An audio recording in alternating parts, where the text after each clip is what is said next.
El próximo 27 de agosto partiremos en peregrinación a las tierras santas de Israel, Palestina y la isla de Chipre.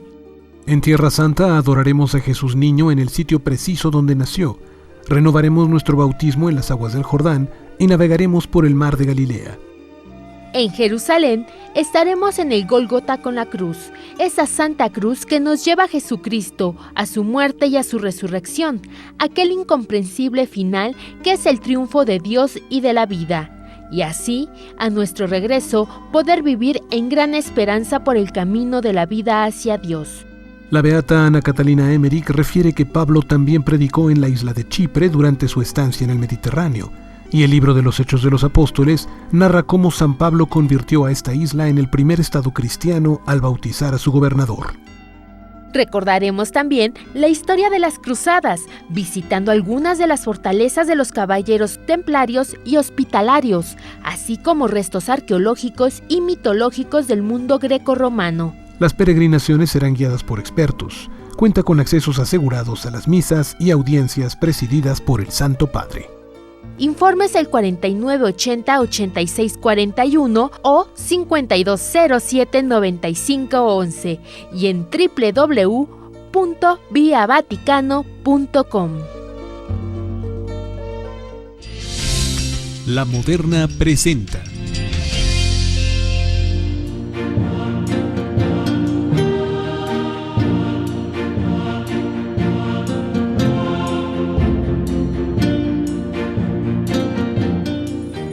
Continuamos, queridos amigos, en Ver y Creer para platicarles que en la ciudad de Roma, a 1, 2 o 3 cuadras del Panteón, se encuentra la iglesia conocida por los italianos como San Luigi del Francesi o en español San Luis de los Franceses, una iglesia dedicada a San Luis, rey de Francia.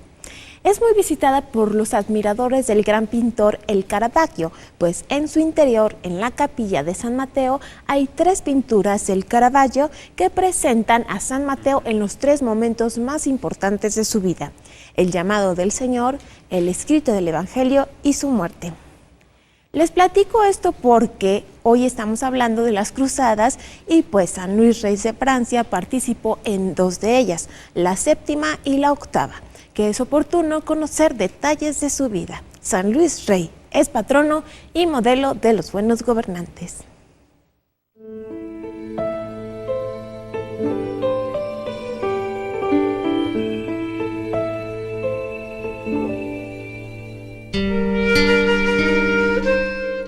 San Luis IX, rey de los franceses, es el santo patrono de Francia, de San Luis, Missouri, en Estados Unidos, y de San Luis Potosí, en México.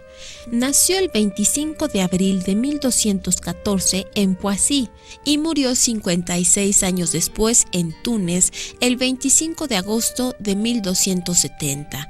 Sus padres fueron Luis VIII y la infanta Blanca de Castilla. Tras la muerte de su padre en 1126, se le proclamó rey a los 12 años, aunque estuvo bajo la regencia de su madre hasta que llegó a la edad de 21 años, cuando fue coronado.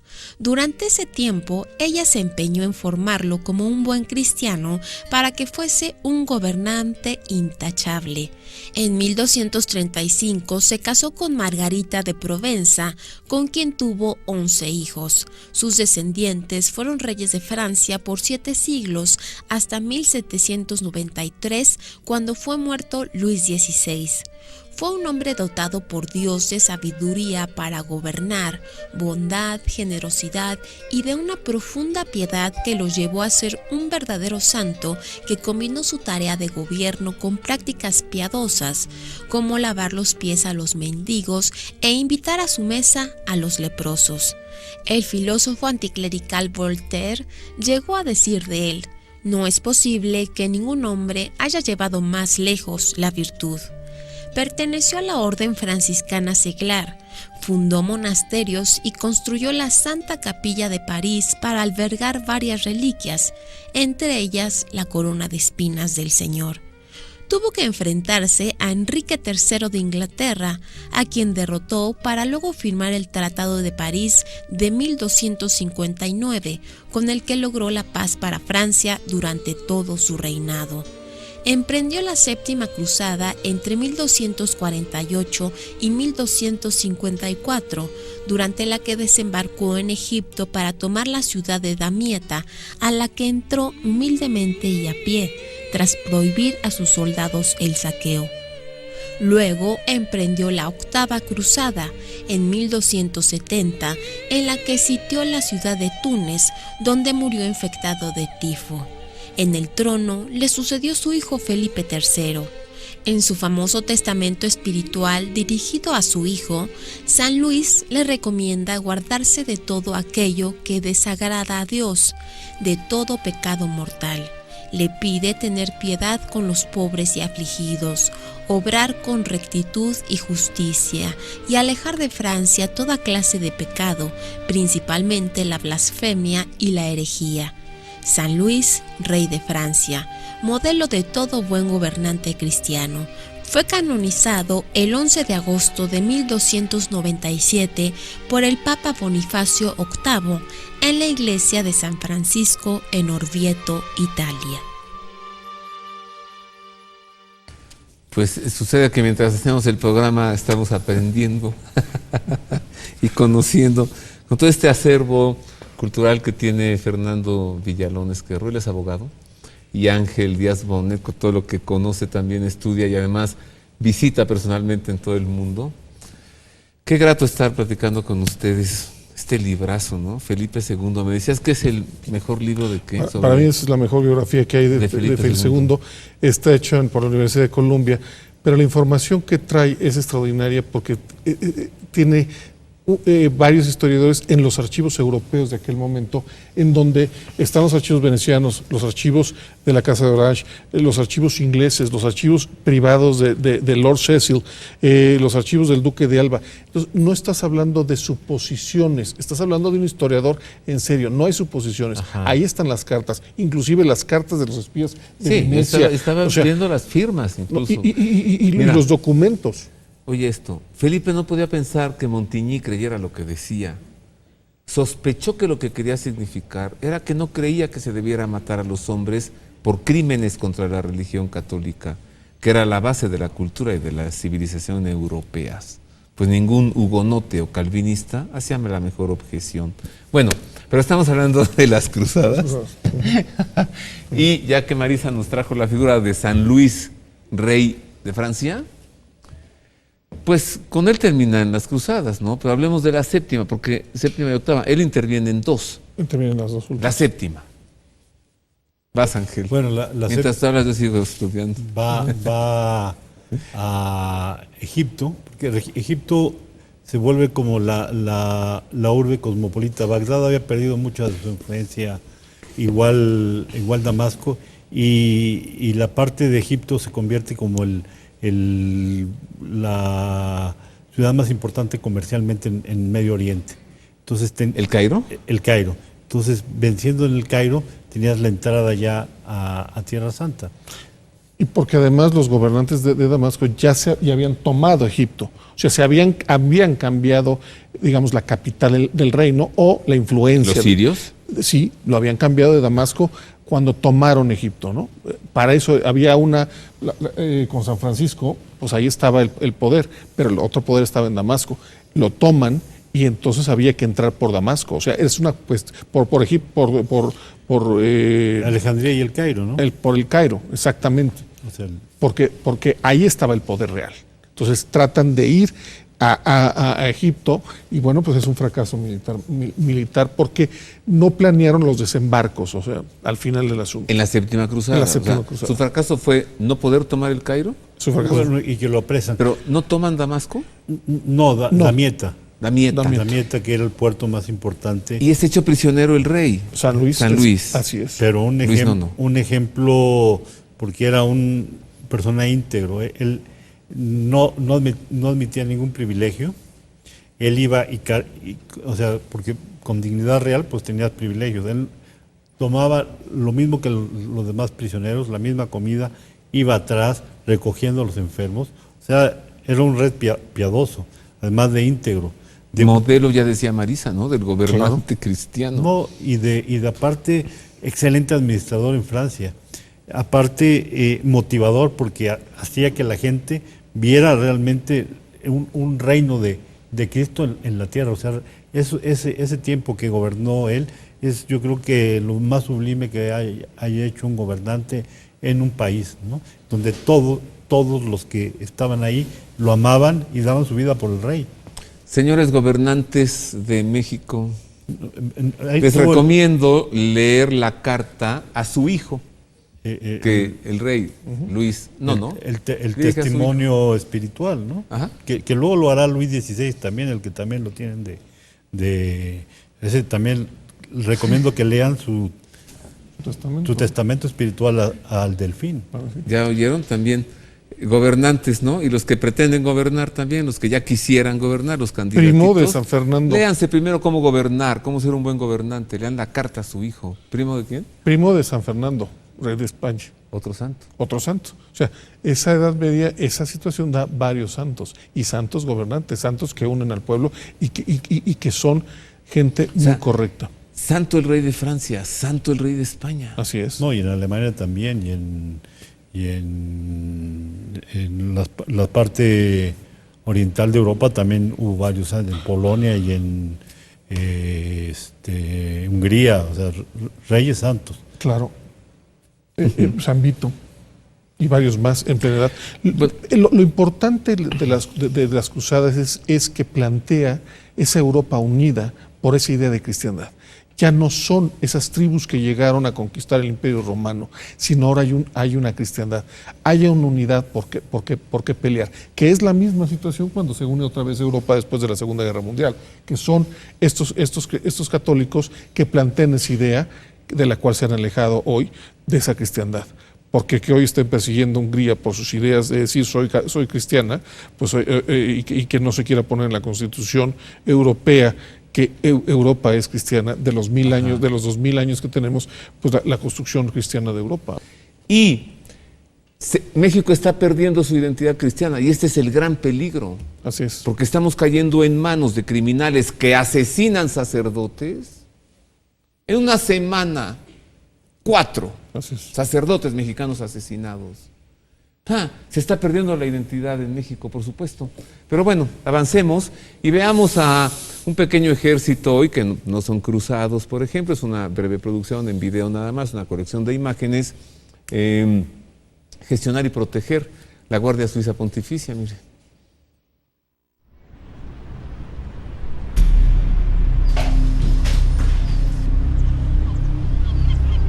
Bassetti, Compagnone, avanti, marcia!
Detrás del Papa Domenico Gianni. Dije Guardia Suiza Pontificia, ¿verdad? Se me salió del gusto nomás. Es la Gendarmería Vaticana. No son cruzados, pero tienen a su custodia la figura del Papa, el Vicario de Cristo. También durante los viajes, como vimos en este video producido por Vatican News. Bueno, sigamos hablando de las cruzadas. ¿Qué nos pueden decir ustedes de la última cruzada? Bueno, yo creo que lo que quiero decir es, parte de la cruzada es importante, como decía, porque Europa tiene una unidad, ¿sí? Esta es la última cruzada de Oriente, sí. Por eso nos fuimos a hablar de esto, Fer. Así porque es. México está perdiendo la unidad, porque está perdiendo la fe. Exactamente. Es el gran riesgo. Es el gran riesgo. Y entran los musulmanes y van a entrar a encontrar aquí carnita de cañón. Claro. Y la valentía. Ajá. Porque ahora todo el mundo tiene miedo de hablar de lo que acabas de decir. O sea, nadie se atreve a decirlo. Así es. A todo el mundo le gusta estar en una tranquilidad mientras no me afecte a mí. Perdón, te interrumpí. Y en una falsa tolerancia, ¿no? Que más bien es respeto, ¿no? Más que tolerar. Pero regresando a la cruzada, esos valores de la valentía, de la caballerosidad, de un mundo diferente, porque no se hace una guerra normal, porque además recuérdate que el caballero velaba sus armas, oraba antes de entrar en batalla, se ponen unas normas por el cual el caballero respeta al otro caballero. No es la guerra brutal que se tenía anteriormente, romana, griega o de otra. Hay reglas para la guerra, hay una caballerosidad que se acabará en la Segunda Guerra Mundial. Pero esos tratos de lo que hablaba el arquitecto, en el sentido de que el rey tenía ciertos privilegios, como los tienen ahora los generales, o como en donde alojas a los generales y a los soldados. De ahí viene toda esta situación, el no robar las pertenencias de los caballeros, que empieza con el liberalismo, cuando en Waterloo se roba, los propios ingleses dicen, hemos acabado con la caballerosidad. Empieza una época de barbarie, ¿no? Entonces, ese es parte de lo grave que hoy estamos viviendo, ¿no? Hagamos otra pausa. Regresamos para saber ahora, ¿qué sucedió después de las cruzadas? Una vez que tienen que salir de allí los cristianos, una vez que tienen que salir los caballeros, los últimos cruzados del Temple, del hospital, ¿qué sucede después en Oriente y qué sucede también en Europa? Volvemos con esto y con más.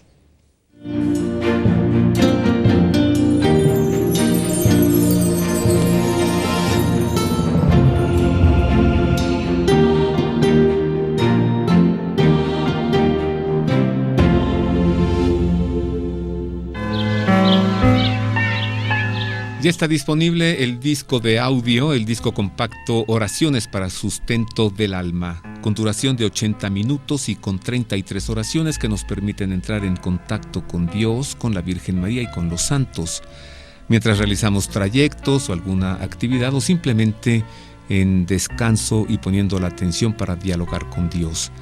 Algunas de estas 33 oraciones, la oración diaria, para poner nuestra vida en manos de Dios, el ofrecimiento a la Santísima Virgen, al Ángel de la Guarda, el abandono en Dios, la coraza de San Patricio para evitar influencias del mal, a la Virgen del Carmen, la salve, la comunión espiritual, para pedir por los enfermos, por los sacerdotes, por los ancianos, para invocar a San Miguel Arcángel, para pedir por los hijos o para pedir los dones del Espíritu Santo, orar durante tiempos difíciles, en la muerte de un ser querido, la letanía de la humildad, y orar antes de dormir, entre algunas de estas 33 oraciones del disco compacto de audio Oraciones para Sustento del Alma.